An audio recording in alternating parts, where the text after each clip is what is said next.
നമസ്തേ കേരള ന്യൂസിലേക്ക് ഏവർക്കും സ്വാഗതം. സ്ത്രീകളുടെ ശബരിമലയായ ആറ്റുകാൽ ഭഗവതി ക്ഷേത്രത്തിൽ 2025 മാർച്ച് 13 നടക്കുന്ന പൊങ്കാല മഹോത്സവത്തോടനുബന്ധിച്ച് കുത്തിയോട്ട വ്രതക്കാരുടെ രക്ഷകർത്താക്കളുടെ യോഗം ട്രസ്റ്റ് വിളിച്ചു ചേർത്തു. ഇക്കുറി 592 ബാലന്മാരാണ് കുത്തിയോട്ട വ്രതക്കാരായുള്ളത്. കാർത്തിക ഓഡിറ്റോറിയത്തിലാണ് യോഗം നടന്നത്.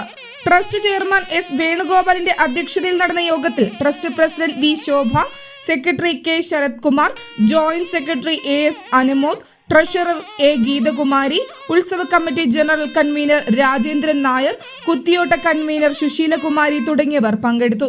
കുത്തിയോട്ട വ്രതം തുടങ്ങുന്നത് 3ാം ഉത്സവ ദിവസമായ മാർച്ച് 7 വെള്ളിയാഴ്ച രാവിലെ 9:15 കുത്തിയോട്ട വ്രതക്കാർ അനുഷ്ഠിക്കേണ്ടതായ കാര്യങ്ങളെക്കുറിച്ചും അവരുടെ സമ്മതപത്രത്തിൽ പറഞ്ഞിട്ടുള്ള കാര്യങ്ങളെക്കുറിച്ചും വിശദമായി ട്രസ്റ്റ് ഭാരവാഹികൾ യോഗത്തിൽ അവതരിപ്പിച്ചു.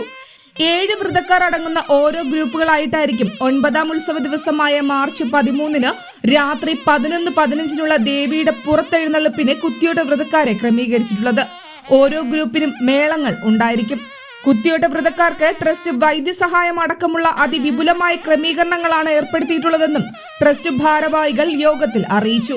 വ്രതക്കാർക്ക് രാവിലെ കഞ്ഞിയും പയറും, ഉച്ചയ്ക്ക് വിഭവസമൃദ്ധമായ സദ്യ, രാത്രി അവിൽ, പഴം എന്നിവയാണ് ഭക്ഷണമായി നൽകുന്നതെന്ന് ട്രസ്റ്റ് അധികൃതർ അറിയിച്ചു.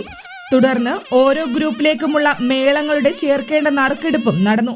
ഇക്കുറി വിപുലമായ ക്രമീകരണങ്ങളാണ് ഒരുക്കിയിരിക്കുന്നതെന്നും എല്ലാവരുടെയും ആത്മാർത്ഥമായ സഹകരണം ഉണ്ടാകണമെന്നും ട്രസ്റ്റ് സെക്രട്ടറി ശരത് കുമാർ അഭ്യർത്ഥിച്ചു.